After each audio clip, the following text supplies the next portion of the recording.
Okay, hello everybody. We are here. Welcome everyone to this week's edition of Selfwealth Live on the 13th of May 2025. After 1 week off, it's a welcome everyone on the other side of the show here, obviously, and welcome to you, Jason. How have you been, and how was your week off our live session? Hey, Rog, I'm good. Good to be back. I missed our session last week, and there's been plenty to talk about as well. So we've got a bit to catch up on this week. So yeah, hopefully should be a good show. Yes, exactly. Everything seemed to be back into positive territory at the moment. People are pretty bullish, I see. A lot of talk around that. Certainly, a lot of trading activity around that bullish sentiment, which is great. Great to hear. So we've got a lot to catch up on, obviously. But before we do, obviously, let me introduce myself for any newbies, and I'll talk about what we go through on this show. My name is Roger from Selfwealth by Syfe now. Obviously, you can catch up with all the news with Selfwealth here. We have now changed and owned by a company called Syfe now. All right. So, and actually, if you see, there's a label on Jason, and it says Roger at Selfwealth as well. It's actually Jason from Motion Trader. So he's probably just excited to be here, and we haven't changed that, but that's okay, not a problem. You know who he is, those that have been here long enough. So today we're going to go through the three markets that we offer at Selfwealth by Syfe: the Aussie market, the Aussie markets, the US markets, and then the Hong Kong markets. All right. And if there's any other sort of global market you would like us to check out, the indexes around the price action from a pricing chart perspective, once again, because that's what this show's all about, around technical analysis, then let us know in the chat here. And after that, if there's any general questions that I can see, we will go through then. Otherwise, we will go through the tickers that you have given us on chat, especially, once again, from a technical analysis point of view, and not from a fundamental point of view, because that's what this show's about. All right. So just to premise that. All right, Jess. But before we go, we do have to still offer our current disclaimer, please. If you could just show us that. Okay, so everything today, general commentary only, no personal advice, and I'll put up that disclaimer. And this just goes through that. Now, I'm not part of Selfwealth or Syfe, despite my name tag down the bottom being incorrect today. I'm Motion Trader, so my details are up the top, licensing, etc. And the Selfwealth/Syfe disclaimer is beneath there. And of course, you can always check all that out on the description below, right? Okay, so we have got a lot to get through this week. Let's start with the Aussie market. Obviously, once again, we are trading above the EMAs, which is our first sort of sign that for us as technical traders that things are looking good, right? So. Yeah. So it's a lot of price action. 2 weeks ago, when we last caught up, prices were just trading below this resistance that comes in at around 8,100. You can see how that's been a technically important area over the last year or so, and they're also just consolidating below the 100-day moving average. And we discussed how the next step in the recovery was to get a break above these regions. And of course, we got that on Friday about a week, just over a week ago, say a week and a half ago. We got that breakout, and then prices have continued to strengthen from there. Another important development is that the 50-day moving average, that's the red moving average, and the blue one is the 100-day moving average. So another important development is that they've both started to turn higher. You can see they're starting to turn upwards. And this comes after 2 months of persistent decline. So that's another positive there. I think it's too early to say that prices are established above the moving averages. So yes, they are above, but I wouldn't call this established yet. It's only been, say, 3 weeks. Established is really when we've got like several months of moving above the moving averages like we did in 2024. Not quite there yet, but this is how that potential setup begins. It all starts by getting above the moving averages in the first place. So I think that's good with how things are going. This has been from the low on the 7th of April. This really has been an exceptional rally, And when prices rally from below the moving averages to above the moving averages, often we get a pause. We get a pause and some consolidation. So I think we shouldn't be surprised if that happens now. If after this big rally we do get some consolidation coming in, and when that does happen, and it is a matter of when, prices aren't going to continue to lift up the way they're doing. When the next consolidation does come, I think the key for me is really going to be, what does that look like? Ideally, we get a shallow pullback, which would be a sign of buying interest underpinning prices. So prices came back to support above the moving average, traded sideways for a bit. That would be a shallow pullback. I think that would be a positive sign.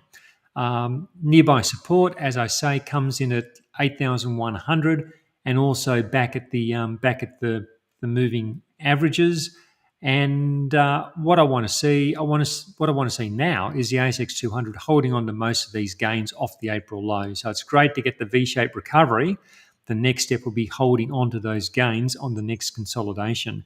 And I think the more of those gains that can be held, I think the stronger the underlying buying interest on the dips, which is something we want to see. I think another important point is, this isn't just like a rally in CBA or a few of the big cap stocks. It's broad based, and we can see that when we look at the ASX 200 on an equal weight basis. So I always like looking at the equal weight, because it ranks those top 200 stocks equally, not just those big top 10 stocks, pulling everything around. And when you look at the equal weight, just look at the rally that's had off the lows, and it's actually been stronger than the ASX 200 as it's rallied. And I think what this shows, that it's not just a narrow rally or narrow recovery led by a few big stocks. It's broad based, and I think that participation is a good sign for durability of the recovery. Just coming back to the ASX 200 to finish this part up, as I've been saying with the ASX 200, the key now is for prices to become established above these moving averages. I've been talking about proceeding with cautious optimism over the last few weeks. So whether it be our last Selfwealth live a couple of weeks ago, or my Friday strategy sessions, it's been a path of proceeding with cautious optimism, and I don't think, and that hasn't changed. I've continued to move cash back into the market over the last couple of weeks, or last 4 weeks really, and the motion trader signals, they're providing those new opportunities to consider to get exposure to this rally that we're seeing. I'm also still holding a lot of stocks that stayed above their wide trailing stops during this sell-off, and I think this is an important point on its own, and this is why I use wide trailing stops, and calculated stops at that, not just a bit of gut feel about, I'll put a stop here or there. I calculate them. That's what I do through that motion trader service. It's like, I think having those calculated wide stops, it gives us the potential of seeing off volatility when it comes up, and it certainly worked for me in the way I've been managing my portfolio. Of course, not every stock stays intact within its trends, but I think you give yourself the best chance of staying on trends when you got that exit strategy about how you stay on and when you get off. And it's certainly helped me see off the volatility and stay on board a few big trends. All right, fantastic. So obviously the takeaway from this is we're waiting for that sort of more established price action above the moving averages. Before we get too excited, I know I'm excited, but before we get too excited, we're still waiting for a bit more price action above those moving averages. Just a bit of consolidation there, which is great. What about the US markets? Obviously, they're looking a bit similar. They had a bit of a pop last night as well. Yeah, so coming over to the S&P 500, and this has been one of the great rallies, as well as this powerful gap higher. We had in the Monday day session in the US, the S&P 500. It's like looking from the low on the 21st of April, the uplift from there, that was actually a run of 9 up days in a row. And the last time that happened, the last time there was a string of 9 up days in a row, it was back in 2004, so 21 years ago. So they don't happen. Those big winning streaks don't happen often, and there are actually only 9 of them since 1980. So they're pretty few and far between. And what we find is that when you look back at those previous occasions where we've had those streaks, most of the time they lead to further gains. But I'll make an important point. I did say most of the time, so most being emphasised, and not all of them did. So when you hear these historic notes, like first set of 9 up streak of 9 up days in 20 years or so, when you hear those sort of historic notes, I think they're interesting, but also make sure you couple them with analysis of the price action, and and formulate your strategy around what you're seeing in the price action, not just what you're hearing in an historical footnote. So, what do we have on this chart? Well, firstly, with the S&P 500, we've got this V-shaped recovery of what is now looking like a panic-driven sell-off. V-shaped recoveries are interesting. They're often associated with high volume events, and this sell-off was certainly a high volume event. And the strength of the rebound shows that the buyers are actively stepping in and bidding up prices. So that's a positive when you get a panic-driven sell-off. That it's not a case. When I get most worried is when you get the big sell-off and then prices can't bounce and they stay low. That's when the risk of another rollover develops. But when you get the V-shaped recovery and buyers quickly bid prices back up, it really disengages that sell cycle. So that's positive. Another positive here, or another point, is that the S&P 500 has recovered more than 50% of the losses from the high to the low, as it went through around 5,500 by coincidence, where there's a resistance point. That was the 50% recovery point. And it's an interesting thing. Once the S&P 500 recovers more than 50% of a bear market, and this classifies as a bear market because it's a decline of over 20%, so it's a bear market. Once the S&P recovers more than 50% of a bear market decline, the low is generally in. Of course, there can be exceptions. There almost always are, but the odds favour that this was very much a panic-driven low, not the start of a larger bearish period. And now we've got this recovery underway. The last week itself has been interesting. Prices paused below the 100-day moving average. You can see the 100-day moving average in blue. Prices paused below the 100-day moving average for about a week before breaking higher, just overnight. And this is something we sometimes see in these V-shaped recoveries. I'll show you an example from a few weeks ago where we had the sell-off, the recovery stalls at the 100-day and then breaks higher. So just stepping back, it's only just a few years. There's a good example from the COVID recovery. So there's the COVID crash. Prices recovered in a V-shaped manner. Here's the 100-day moving average. And just like we've just seen, prices paused for a couple of weeks before breaking higher. And then they did establish themselves above rising moving averages. So just coming back to current day, will the same happen here? Will this breakout continue to move higher and become established above rising moving averages?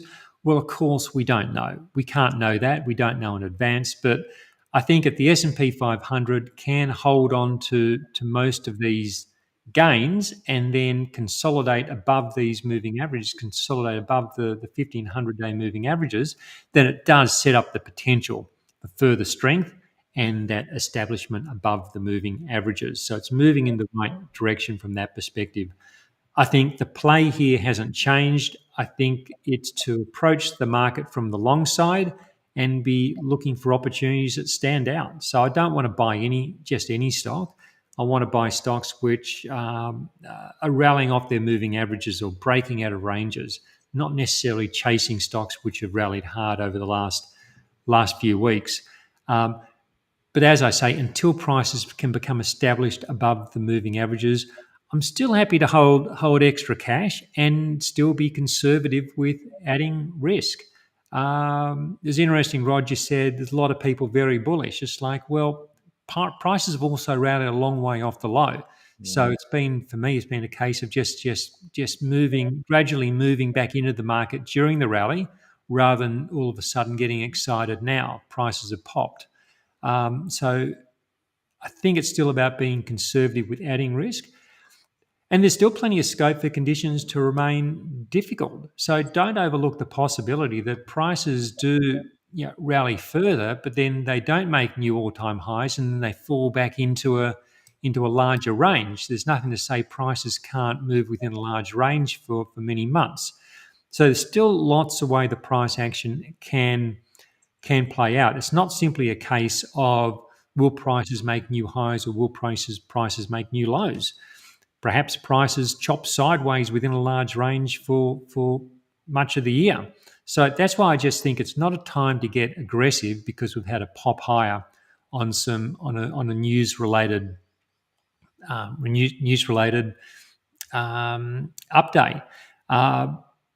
So I want to be positioned on the side of the momentum, which is up. And as I said with the ASX 200, Rog, I think it's a cautious optimism, not wild bullishness. Yeah. And to your point, Jason, exactly. I think if you'd been following us throughout this bearish downturn, you would have been in a good position once again to hold your nerve and cut where you had to, but keep the winners that were there using these wide trailing stops. So overall, you're still up if you are, according to my portfolio, I'm still up overall, keeping the few winners that I have. And at the same time now, as you say, while I'm saying I'm excited, it's good that being the student and the teacher, it's good that you're cautiously optimistic, right? And having that, still having cash available, but just being a little bit more selective in your opportunities, right? It's as much as if you hadn't been following us throughout this whole period, as you probably alluded to quite a number of times now, in that panic sell-off, you would have sold everything and then potentially gone, oh my God, what have I done? I could have just been in a lot of this and just held my nerve, right? And at the same time, following us now on the way up and being cautiously optimistic and allowing things to play out. This is what I love about this show and what you bring to us, Jason, that patience and the ability to hold your nerve and be in the game still and continue being this active investor, right? So it's good that way, Jace. I appreciate that. Now let's get on to the Hong Kong market. Do you have anything else to say off the back of what I just said? Yeah, it's interesting. There was such high volume down here at the lows, so it's interesting to just wonder how many people like closed out. They just said, "Look, enough. I'm out of this. This is not going to end well. I'm going to sell everything," and then they don't buy back in as it rises. So there'll be people who are out at the lows. There'll be people who are out at the lows and then bought an inverse ETF. There's one of those. These are those ETFs that rise in value when the market falls. So the people who sold all their stocks, bought an inverse ETF, and haven't bought back in, and possibly now closing out their inverse ETF at higher prices. So there's all sorts of scenarios which can be disaster in these situations.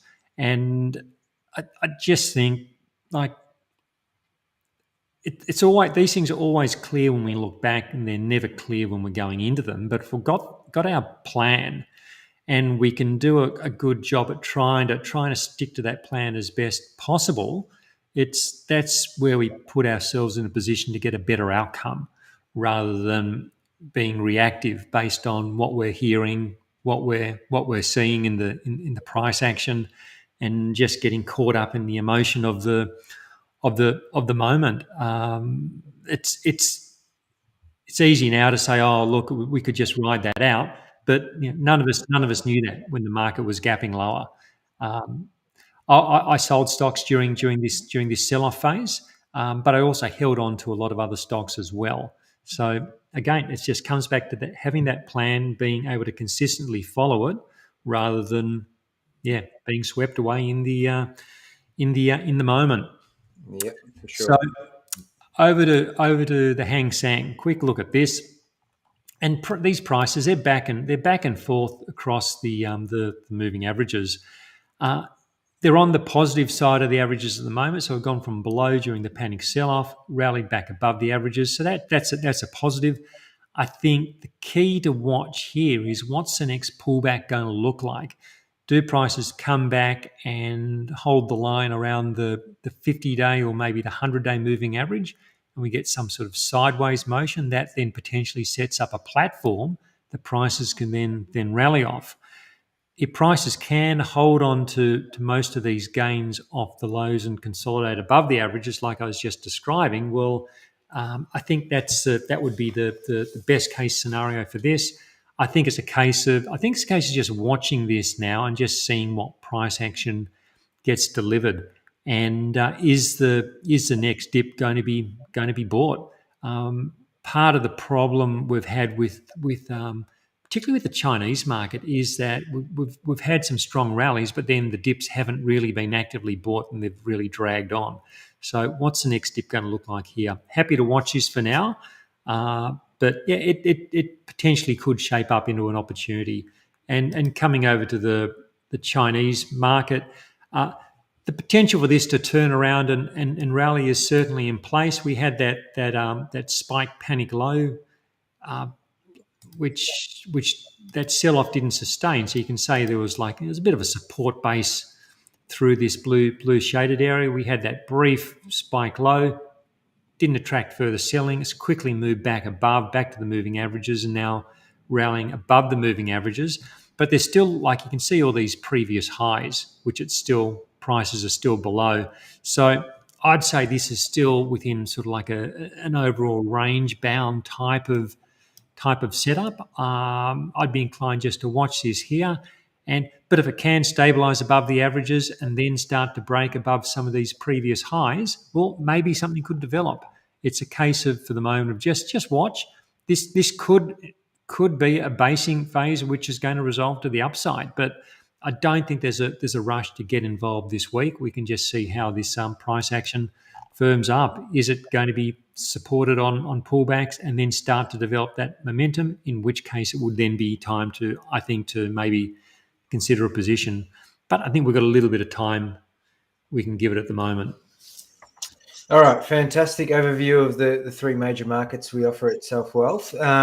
Let's have a look at a few asset classes here. We'll start with gold. Obviously, gold is still of interest. Yeah, well, that's an interesting one at the moment, because this has been really stretched above its moving averages.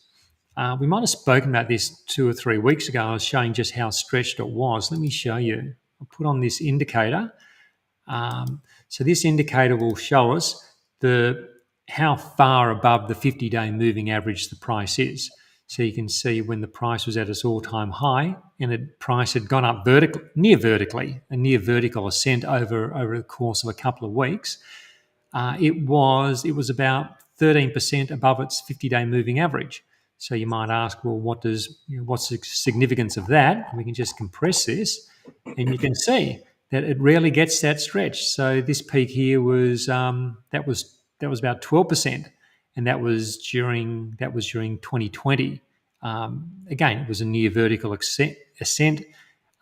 Got stretched. We can scroll this back, and there's another one. There's a 12% there. That was in 2016. So it doesn't often get as stretched as it was recently. And the point when it gets stretched is just be prepared, because chances are there's a consolidation coming.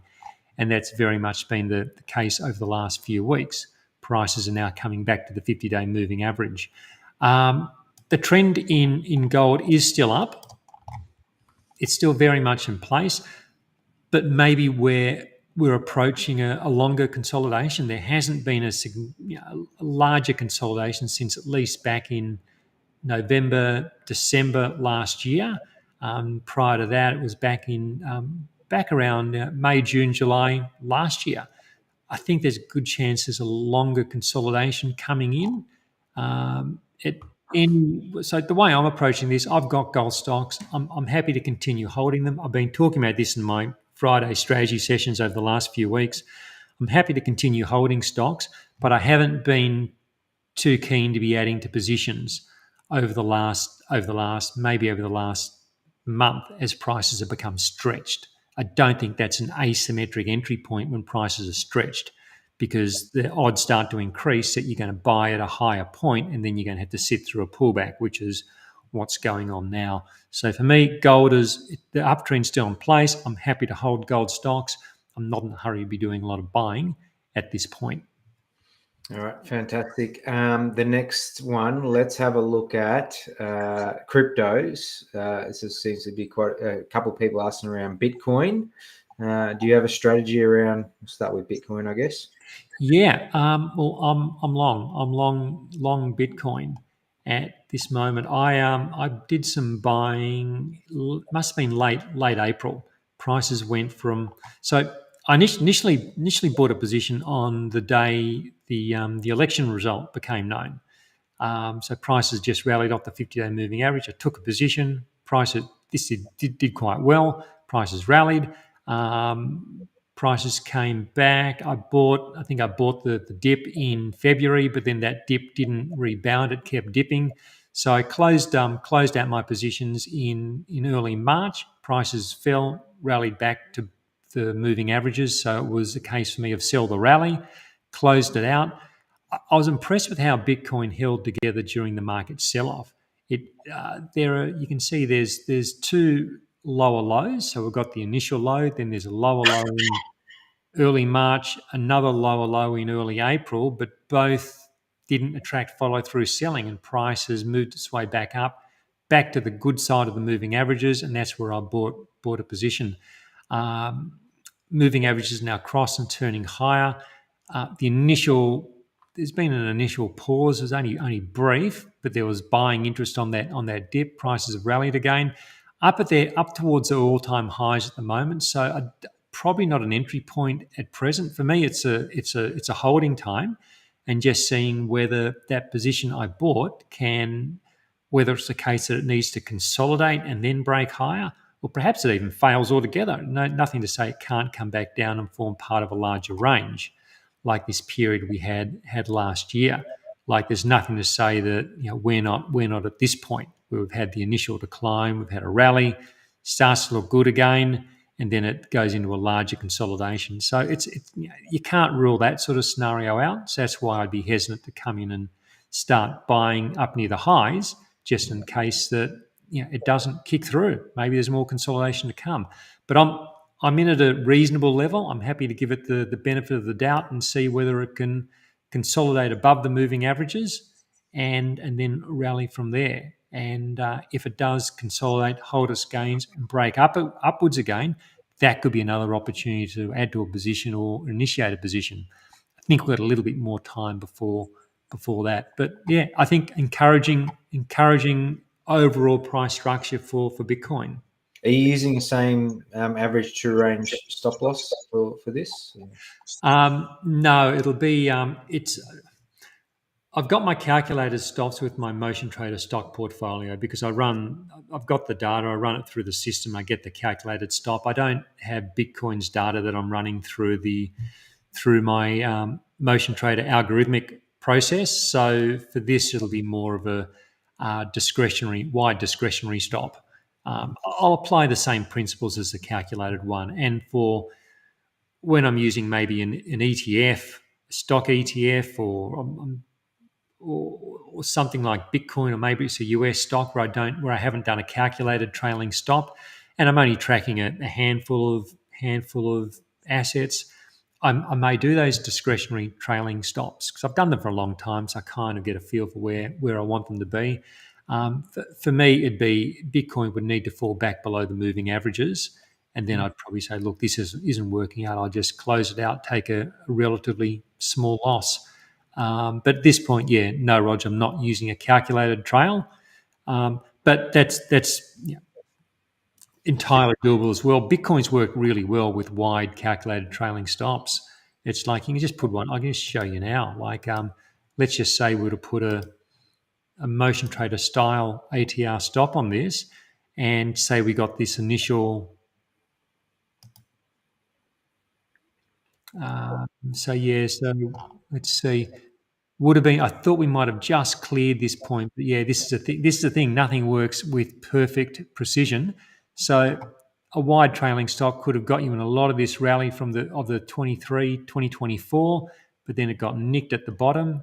And then if we move it to current day, if you bought the breakout in say October 2024, the wide trailing stoppers is keeping you in nicely. So yeah, it's one Bitcoin's one of those products or assets that does trend really well when it trends, and the wide trailing stop can see off a lot of its pullbacks.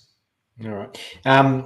Obviously, Jeet, hopefully that gives you some insight onto the strategy that Jason's doing. Let's have a quick look. We can't recommend other platforms, so you will have to do your own due diligence on buying Bitcoin. Obviously, you can get exposure to crypto ETFs, more specifically around Bitcoin and Ethereum, with ETFs listed on the ASX. So you can just look them up on the Selfwealth platform. Just type in Bitcoin ETF or Ethereum ETF, and you can see a few there. You can have a look at those, and obviously do your own research around them. I always recommend reading what ETFs are about. Obviously, don't just buy into them. But at the same time, let's have a look at Ethereum, because Ethereum is slightly differently structured to this one here,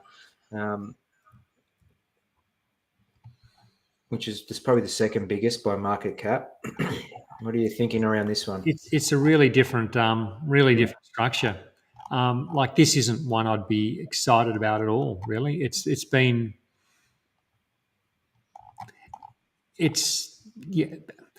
Bitcoin's got the by far the better price action at this point. It looks like it's in an emerging trend, whereas Ethereum just looks like it's rallied off the bottom. It's gone from below to above the moving averages, but it's still too early. Like I'd want to see okay, what happens now it's above? Can it consolidate those gains? And then maybe this could become an opportunity if it can consolidate those gains above the moving averages and then start to break higher again. Maybe there's a play there, but at the moment, I'd rather be positioned in Bitcoin than Ethereum, because Bitcoin's trend looks more established. Ethereum's is more on the basis of is something going to develop. Bitcoin already does seem to be developed in a trending sort of phase to a greater extent. So yeah, look, I'd leave this alone for the moment, but I think it's worth watching. If we get price action that, if we see this sort of price action develop over the next few weeks and these moving averages start to turn, and then from there, if we get a break higher, that could be the point to buy. From a risk perspective, then you're having a stop loss just back below the moving averages, so the risk reward could be good. But we don't know. Is this price action going to develop? I don't know. We often see that type of price action when prices flip from below to above the moving averages. The initial rally gets consolidated, and then we can see a breakout from there. But the price action could go many different ways. It may not be that. That's what I'd be looking for. And if we saw that, great, there could be an opportunity. If we don't, well, maybe there's no immediate play on the horizon. All right, fantastic. Good to have a look at both those major cryptos. Obviously, it's a hot topic at the moment. So, but let's get on to individual stocks from our viewers here. So we've got the vendors looking at NST, please. NST. So gold stock, which will be down today, and yeah, so this is the thing I was talking about. Why I've been talking in the strategy sessions each week about being careful, or me being not interested in really buying gold stocks after the acceleration. Like, look at this near vertical rise in North Star. These near vertical rises often end with sharp pullbacks. Not always, but often. That's the risk. That's the risk when you buy stretched above the moving averages, that you get a quick descent back to them, and that's been the case here. If I held Northern Star, I'd be happy to continue holding it with a wide trailing stop. There's a motion trade. This has been in the motion trader portfolio for for some time, for probably over a year. The wide trailing stop continues to track beneath it, giving it lots of room to move. Hopefully, this is going to be a pullback which is able to be seen off in the fullness of time with that wide trailing stop. So that's what I'd continue to do if I was holding this one. I'm holding some evolution, which will be in a similar sort of situation, wide stop. That's what I do. That's how I can potentially stay on these big upward trends. But these big upward trends are always punctuated by these unpleasant pullbacks, which at the time are completely unpleasant to sit through. But when we stand back and we look at it now, it's like everyone sees a big sweeping advance. But you've got to remember, you get the pullbacks, and this is one of them. This could take some time to, as I was saying with gold itself, it could be a process where there needs to be several months of consolidation following such a strong advance. Like, I don't know whether that will be the case. It could reignite in the next few days or weeks and make new highs. And that's why I'm happy to stay with positions and give them room to move around. But I'm not in a hurry to step in and do any buying at the moment. It's more a case of holding what I've got and seeing how this price action plays itself out. Okay. All right. Let's go to the US and let's have a look at NVIDIA. Brian.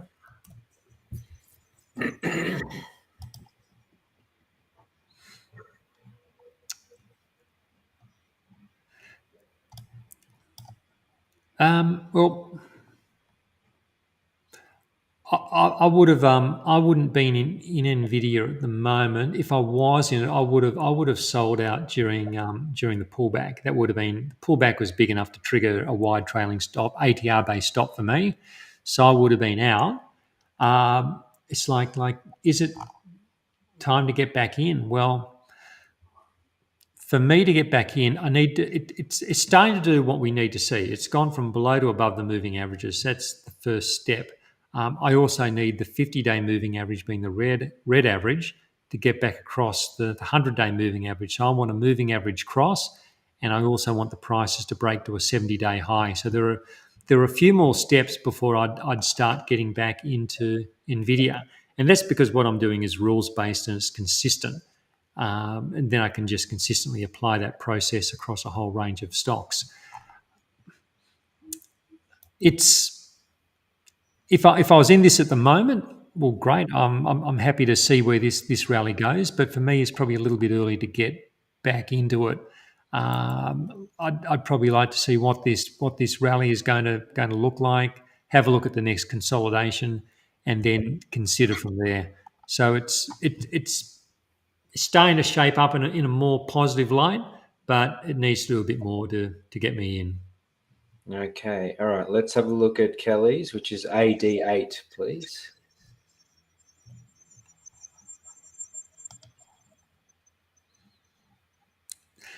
Still below these declining moving averages. So this is one I wouldn't be in at this point.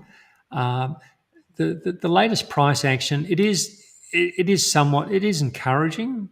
I like that. So we've got this low point on the 7th of April. From there, we've got a rally, consolidation, a rally, another sideways consolidation. I like that the consolidation has held onto its gains. So show there's some buying interest there, and then we've got a strong update today. So I wouldn't be buying this because, like, we just went through the moving average scenario that I look for when we're talking about NVIDIA. So it's too early for me. For somebody who wanted to take a more speculative position, there's probably a case in that. Like, I wonder if it was bought at current levels. Like, a stop could be placed below the low from 7th of May. So that's 16%. Look, it's not a trade I'd want to make. It's buying into a downtrend, but you're buying with upward momentum within a downtrend. I'd leave it alone. But for someone who really liked it, just given that price structure we've got, a case could be made for buying at current levels, stop below the most recent low. So it is asymmetric from the point that you're risking maybe 16%, and the upside could be significant if it turns. but the odds of a turn are probably lower because it is buying a stock which is below declining moving averages. So you're punting that the moving averages are going to start turning up, and this trend is turning now, which is I'd rather go with the momentum of the trend, not try and pick the turn. Okay. All right. Yes. So European markets on Selfwealth. Well, that would be good. Who never knows? One day. Next one is Cup and Dew. We'll start with Cup, obviously. One that I hold.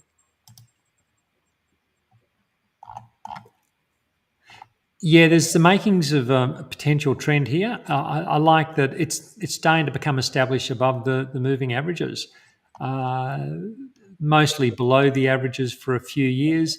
Now it's back above. We've got sort of like a sideways consolidation, and we can look at this this sell off, and we kind of know what's caused that. It wasn't particularly stock specific rather than market related, and it's quickly recouped those losses. It's now trading above the moving averages. So this is a stock I'd be happy to hold. Potentially buying around current levels above the moving averages, or maybe buying a breakout above the most recent highs. Or if it was a case of already owning it, I'd be happy holding it with the wide trailing stop. It's got the makings of a potential ongoing upward trend. Okay, the next one is DUR.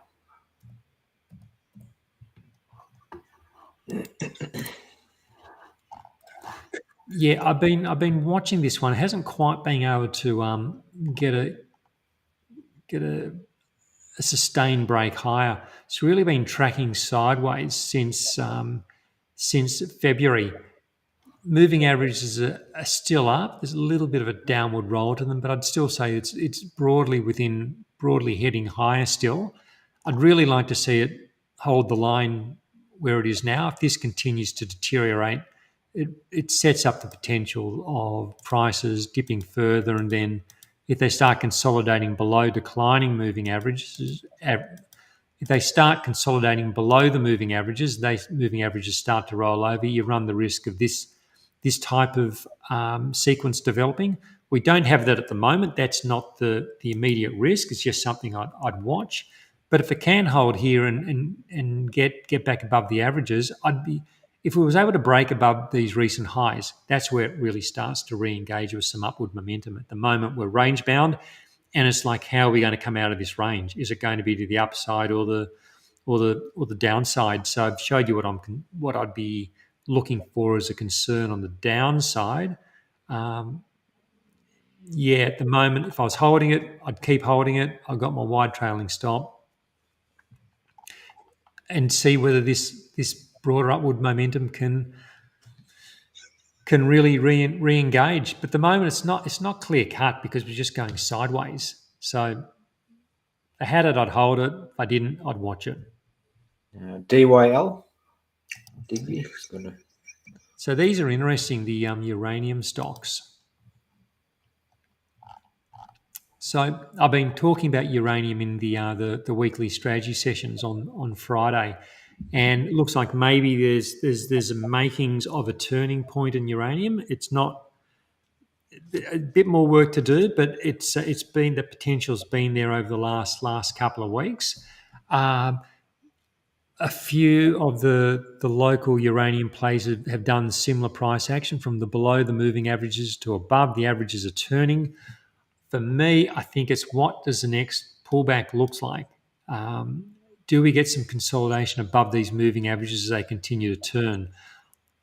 The view I'd favour here is that I'd be patient and not come in and buy at the moment, because I think there's a heightened prospect that prices do come back towards the moving averages and consolidate. If this is a turning point, the consolidation should attract buy the dip, and it should be supported. It should be a relatively shallow pullback, and then that creates the opportunity to buy the dip as the moving averages come up, or buy the breakout from a consolidation. Or if this is more a case of what we saw in September, where prices do have a good rally, If you'd waited to see what the next pullback looked like, you probably wouldn't have been in a hurry. You wouldn't have bought because the pullback just kept pulling back and got below the moving averages. So there was no need to buy. So is the current rally going to be like the October rally from last year and give it all back, or is it going to be different? And is it going to consolidate above the moving averages, form a platform, and then break higher? We need to wait and see. I think it's worth watching closely. There could be a great play in uranium, but yeah, a little bit more price action is required. But if I was in early, great. I'd be happy holding and see what happens. But yeah, I don't want to buy now. We're stretched above the moving averages. I'd wait here. All right. APE.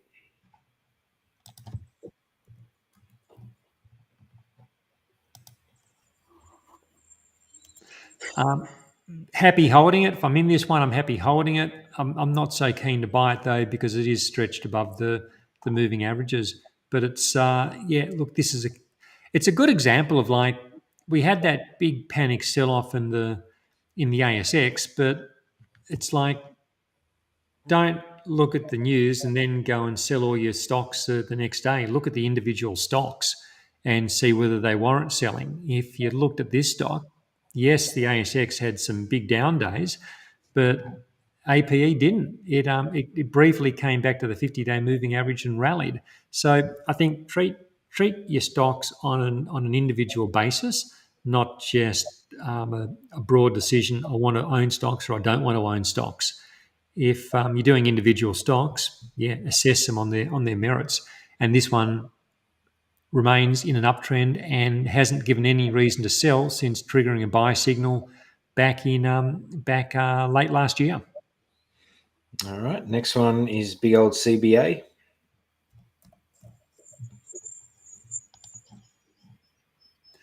Yeah, trend still in place. This is why we use wide trailing stops. Yes, it was a volatile pullback, but it was completely within the parameters of what a wide trailing stop is designed to withstand. So if I had this, I'd continue holding it.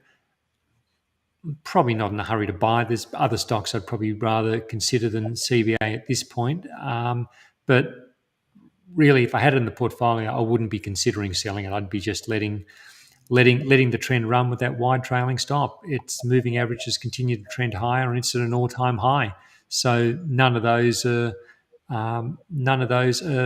sell signals for me. They're all reasons to hold a winning position. Yeah. All right, nice easy one there. What about DGT?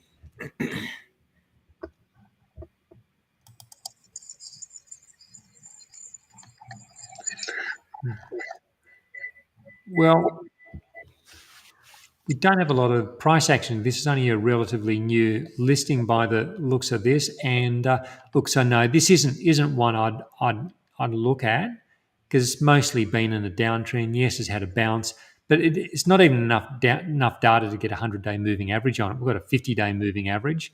It's just there's just for what I do, for someone who looks at price action, I need quite a bit of price action to form up a viewpoint. And unfortunately, like just a few months for a new listing, it's not enough. So yeah, look, I'd leave it alone. It's not to say that it's not going to do well. I just don't have enough to give the sort of analysis that I do. I need a 50 and 100-day moving average, and we've only got half the equation there. Yeah, and that's the thing around technical analysis, right? You've got to have your own rules, your own set rules. If you've got a fundamental reason you might want to get into this, then obviously you can use that. But I'm glad you're honest in saying there's just not enough data there for us to assess this one. Let's have a look at Rio, please.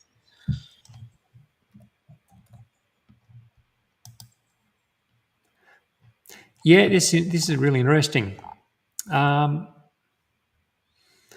Yeah, so I've had that. You know, there's the big. So Rio had been trading sideways. The moving look how flat the moving averages are. We rarely see this where the moving averages literally go sideways. The 50 and 100 day are just going. They're almost flat, or about as flat as moving averages get. And so that had gone on for about 4 or so months. We've got the sharp sell off, and now it's quickly snapped back, and it's above the moving averages. It's like looking at where a lot of the momentum in the market has been, it's been in a lot of the resource stocks. Well, there's been good momentum in quite a few resource stocks. It could be a case that there's a good play in resources in the unfolding in some sections and in the makings in others. I like that this sell off didn't attract follow through selling. It's come straight back. It's up on its highs today. I'd be I'd be happy holding some Rio in this position. I don't think I'd buy it just yet because like the moving averages haven't done what I need them to do.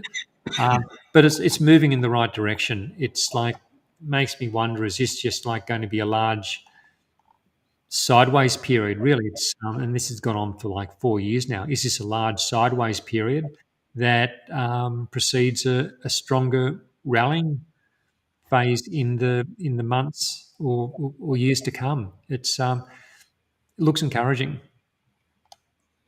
All right. WTC.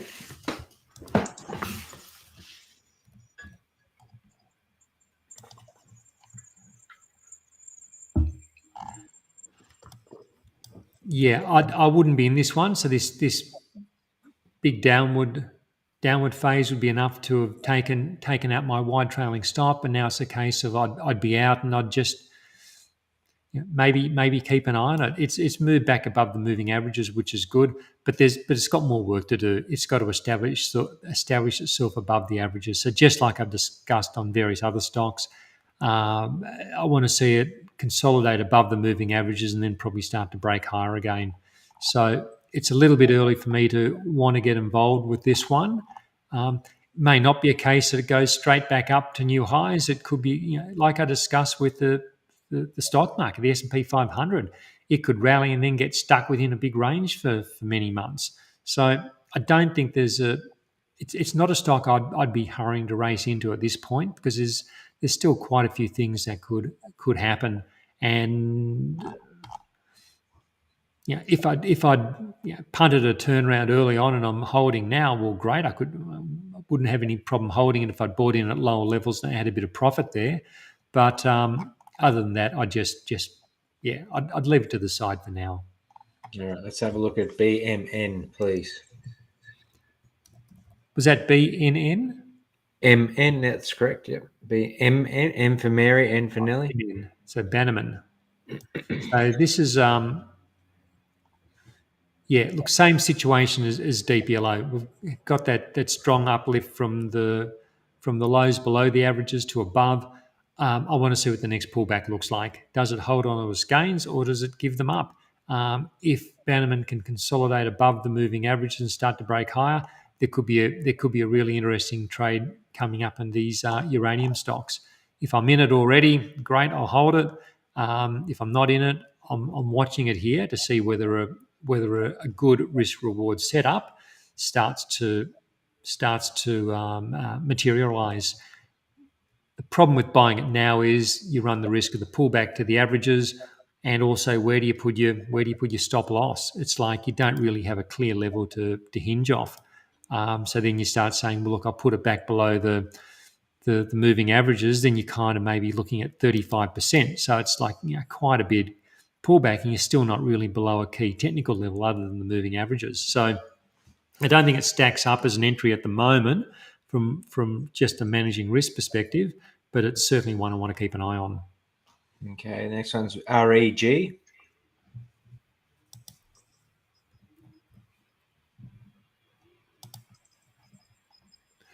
Yeah, trends up. If I had it, I'm holding it. The time to probably the time to have bought it was when it broke out of this trading range, and that was on the when's that? That's around the 1st of May.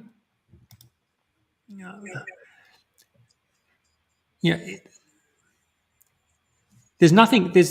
In principle, there's nothing wrong with buying it at current levels because it's still not that stretched above the moving average. It's only like 15% above.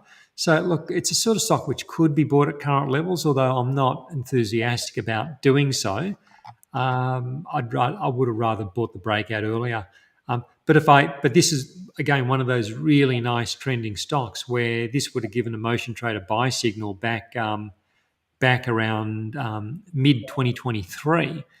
So we're talking nearly 2 years ago, and a wide trailing stop could have stayed in this entire move. And that's been a move from $2 up towards $7.50. So a terrific trend here, and a completely gettable one if you've got the strategy to be able to stay on a trend. And the strategy for doing that, as I talk about all the time, wide trailing stop. You look at these pullbacks along the way; they're all survivable pullbacks, and not much of a shakeout during the latest bout of volatility. So certainly one to hold, and it's one that could be considered as a buy at current levels. Who knows how far these trends are going to go? Although it's as I say, I'm not probably an enthusiastic buyer. But I'm an enthusiastic holder if I had it, particularly if I'm in at good levels. All right, CHN.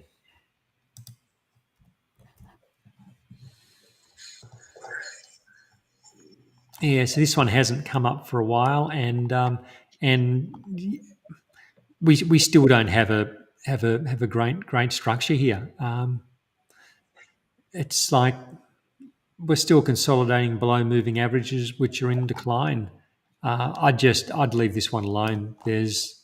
I don't even want to punt a turning point in it because it's not giving me price action that makes me think there's an imminent turnaround. Like we looked at a stock a little while back where you could see you had like some a strong rally, then sideways, a strong rally, then sideways. I think it was 88 maybe. And so it gave that impression that there was strength to the impulsive buying. The upside, the upward days appeared impulsive in that they were strong, and then the sideways days looked like there was buying underpinning it. We don't even have that price structure here. It's a rebound to the moving averages, and the risk is that it comes back off again. So I'd leave this one alone until we get better price structure. All right, next one's FAL.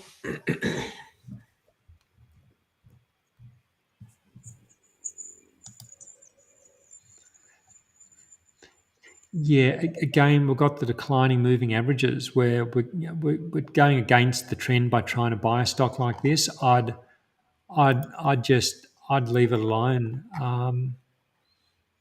Like what makes this piece of price action over the last few weeks different to this price action back in December, January, February, where it had a low point and it ground its way back to the 50-day moving average and sold off.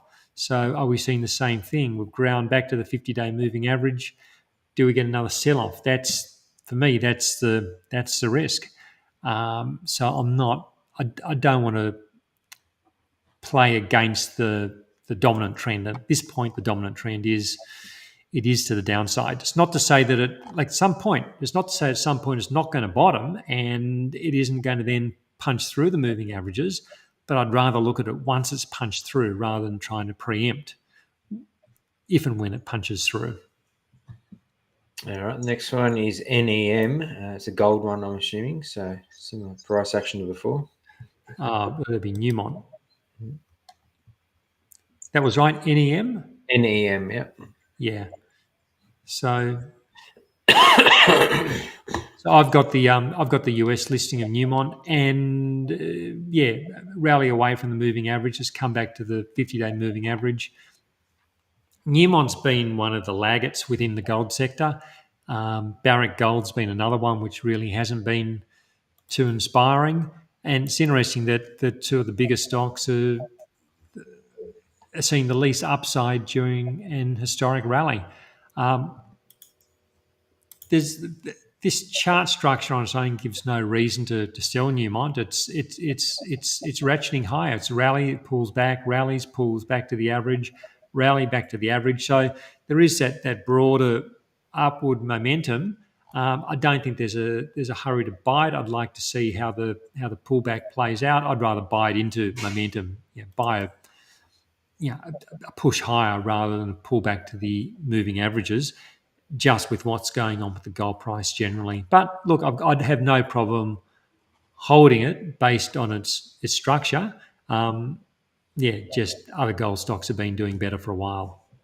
All right. Well, still on gold, would you consider adding to gold if it pulls back and bounces back up off the 50-day moving average? That's a question from Talwood.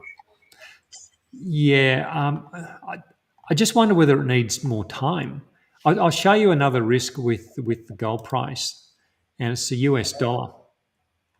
So gold and the US dollar often trade inversely. So a weak dollar often means strong gold, and strong dollar often means weak gold. They don't necessarily move one for one, but if the dollar's strong, maybe gold's going sideways. It can move like that, but you rarely get gold and the dollar rallying strongly at the same time. So what we've got in the dollar is we've had this really big downward phase over the last few months, big sell off in the dollar. Broke below these. You can see this blue support. Big support goes back to 2023. So it's been holding the dollar for, notwithstanding a little blip through it during 23. It's mostly been holding the dollar for the last 2 years and broke below there. Now, what's interesting here is that from a vulnerable position, gold, the dollar, the US dollar, this isn't versus the Aussie dollar, by the way, this is the US dollar index. It's the US dollar versus a basket of currencies. So the Aussie's in there, the euro, the yen, the Canadian dollar, whole host of currencies. So from a weak position, having broken down from below this big support level, just overnight, the dollar's popped back up above that previous support, which became resistance. So that opens the possibility: does the dollar attract further short covering? So when prices are weak and they break down, you get traders selling short. Now prices are broken up. Will there be more covering in the dollar that sends the dollar higher? If that were to happen, if the dollar were to see a short squeeze, could that be a reason for gold to have a larger pullback? I think it could be. So I think there's risk with trying to buy gold back to the moving averages after a vertical rally, near vertical rally, a pullback coinciding with strengthening US dollar. I'd just be careful around gold at the moment. I'm happy to hold what I've got. I don't want to keep adding whilst there's potential for either a longer consolidation or increased volatility. All right. Let's have a look at Shannon's, which is SCG.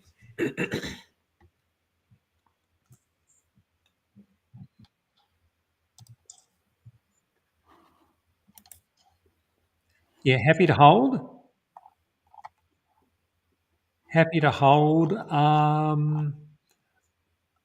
I'd probably, like, if I was thinking of buying it, I'd probably maybe just watch these highs. So it'd be interesting. So we've had this period below the averages. Now we're above. So say we got price action where it goes just tracks sideways for a few weeks, like just below this resistance point, but above the averages, while the averages start to move higher. And then if we get the breakout, that's probably where I'd consider buying. If we get this sideways movement and the averages coming up underneath, maybe I could buy that dip as well. But yeah, that it's interesting price action. I think that often when we get a period of strong rallying over, like maybe it's over many months or a year or whatnot, and you get this sort of like this sideways zigzaggy price action, it often acts as a holding pattern, which ultimately resolves to the upside. Not every time, but quite often I see this sort of structure resolve in higher levels. I like that this rally's been an impulsive rally up. It's not like a sloppy, messy rally which has lacked momentum. It's an assertive rally, an impulsive rally back up. Yeah, particularly if this pullback is bought, I think it could set up another run. So yeah, certainly a stock I'd want to hold, and I'd consider a buying opportunity in it. All right. MGR.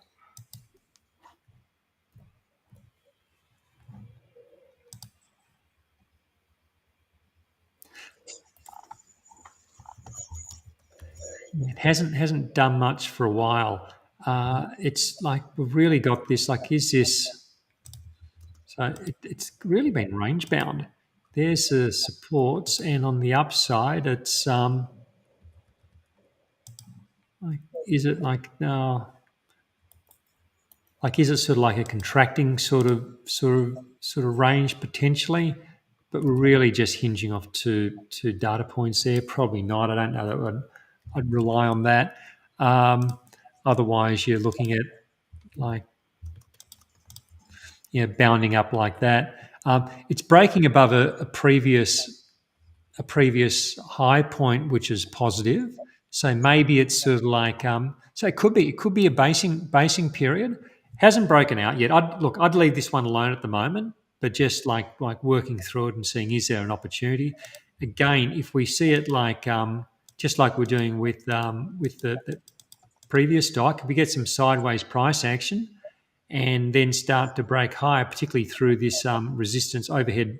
Look these highs, looking at around 245, start getting up around 255. Yeah, maybe it's a play. Maybe this is a basing period, and we're going to get some upside after a long period in the wilderness. Certainly one to watch. I wouldn't rush into it at the moment because nothing's to say it just can't keep delivering what it's been delivering for the last 2 years. It's a stock I'd want to go with meaningful momentum and breaking out, not preempting. Because if you're preempting this, you'd be sitting quite frustrated for potentially a few years. But maybe could be a basing period. All right, HZN, 7 stocks to go, Jace. Right. Okay. Yeah, it's below the moving averages. Moving averages are turning lower. If I was in it, I'd stay in it. Wide trailing stop. Looks like it's fairly thinly traded by this blotchy looking price action. Wide trail. I'd do my calculated ATR stop, and I'd give it plenty of room to move around. Try and stay in it, but it's not a dip I want to buy. I don't want to buy a dip below the moving averages. I'd rather buy it into a bit more strength. So yeah, if I'm in a good level, I'd hold it. Benefit of the doubt. If not, I'd just be watching for now. All right, LTR.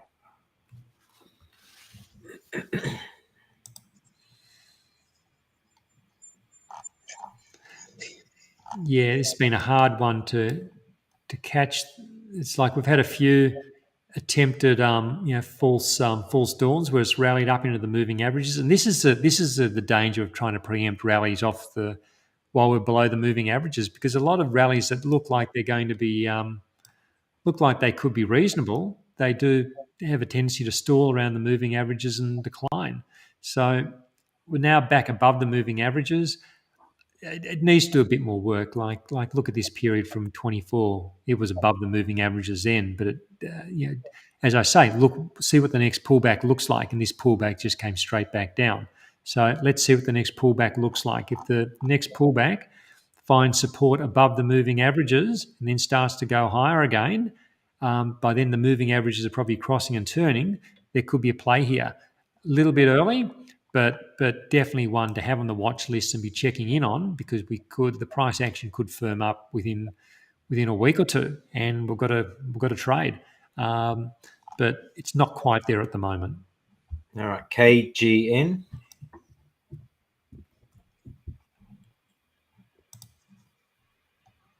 No, it's we don't have an uptrend. We've got a stock which is we had an attempted breakout in December. Actually triggered a motion trader signal in December. So the moving averages turned up, price broke higher, but it couldn't sustain above the moving averages. Got back below the moving averages, triggered the stop loss. So I'd just be like leaving this one alone at the moment. I don't have any indication that I'd want to be getting back in.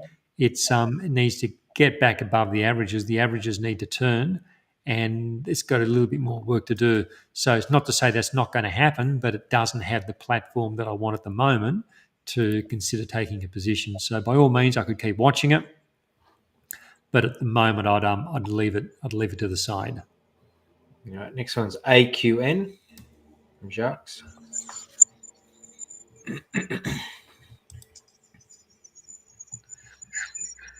Looks like it's pretty thinly traded, and the price, don't have a lot of price action on it. Look, this is probably not one I'd be looking to get into. It's a thinly traded, low price stock. Um, if I was in it, it does have the makings of a trend. There's nothing. It's like the moving averages are positive. It's on the good side of the moving averages.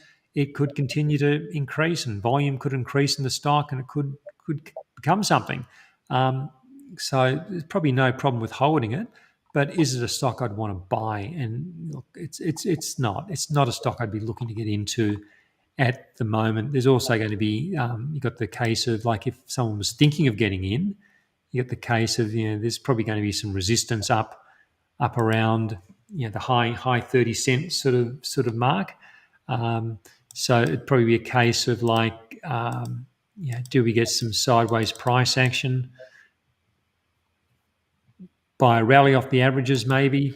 There could be ways to do it, but it's not one at this point I can get too excited about. Just not enough price action either to really build a good picture around it. All right. FOS.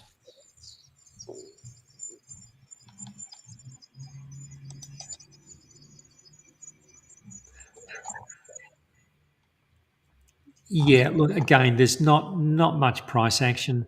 It's been volatile. Looked like something was starting to come together, and then it really got we had the big shakeout. It would have hit a stop loss, a trailing stop for me. The shakeout got the V-shaped recovery, which is kind of good. But now it's got to, just like I was saying with the ASX, it's got to establish itself back above the moving averages. That'll take a little bit of time to do. So I probably don't want to buy it at this point. If I owned it, there's probably no problem with hanging on to it, because there's the benefit of doubt. Benefit of the doubt would go to the previous trend, which was to the top side. The previous trend was up. Then we had the shakeout we know about for known reasons. So if I had it and I held in during that pullback, sure, I could keep holding it. But look, I can't really say too much. It's just not enough price action really to build much of a story again. All right. Next one is OCC.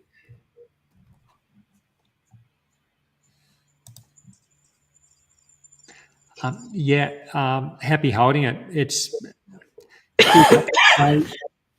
big upward phase and tracking sideways. Moving averages is still higher. It's pulled back to the moving averages, but it's within a range. It's just a large range at the moment. So I'd be hanging on to this with a wide trailing stop, like a stop which at least was below these previous lows from the last few months. So I'd be using the calculated motion trader stop, but something round about maybe down around $1 maybe. Like, it's going to give it lots of room to move because there has been a lot of volatility in the share price, and see whether this trend can consolidate and move higher. Probably not in a hurry to buy it at this point, because who knows how long it goes sideways for, and if in fact it even does resolve to the upside. But certainly happy to give it the benefit of the doubt with a hold. ORI.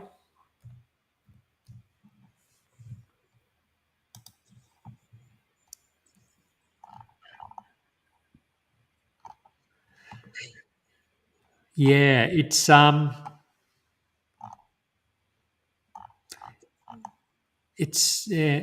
a tricky stock. Like, it looked like we had a really nice breakout back in around this time last year, and it just never followed on with it. So it got the breakout, then it just kept traveling sideways, and then it started to lose its footing around December.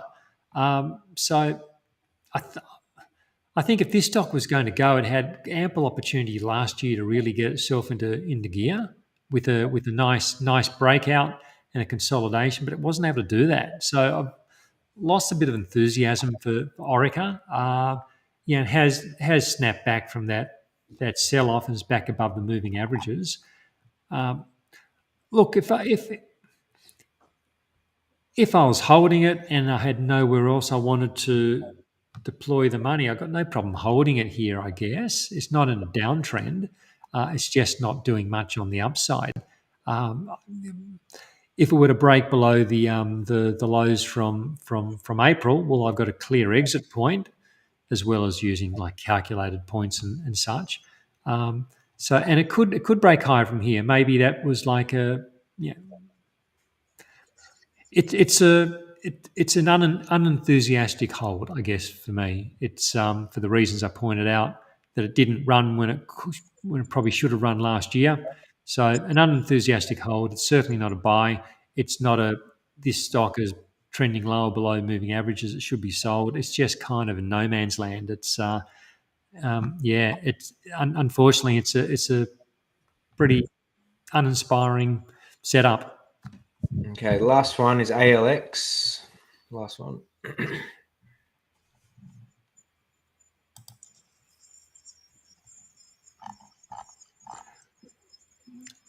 Possible makings of a turning point. So it's been trending lower for a few years, 2-3 years.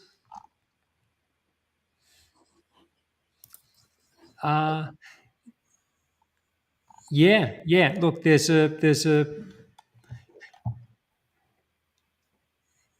is that like a bit of a basing period there? So we've gone from lower lows to now a rising lows. It's only tentative on the rising lows because you really only have one low after maybe the low. But it's something which could continue to build. So as I've said a lot today, what's the next pullback look like? We got some sideways just along these moving averages, which are starting to turn, and then we got a secondary break higher. That's when it would start looking quite interesting. So it probably has a bit more work to start looking interesting, interesting enough to take it up a notch. But there's certainly something which could be developing. Let's have a look what the next pullback looks like. Could be, I guess, it could be bought at current levels with a stop. I'd rather wait for the next pullback because it's been such a lengthy downtrend. You just don't want to get caught in something which it starts to rally but then falls back on itself, like we've seen earlier this year. But yeah, Rog, I think it's one which is worth checking back in on. All right, great. We'll finish up on that one. There is one general question here, which I'm sure you can answer pretty quickly here. Jason, why do you use OHLC sticks over candles, which I think show more with open and closed ones? It's just where my training was. It's like when I started in the markets, my mentor used bar charts. So I started in the charting department of an investment bank, and the head chart guy, he used bar charts. And I asked him that question. I said, "Why are we using bar charts and not candles?"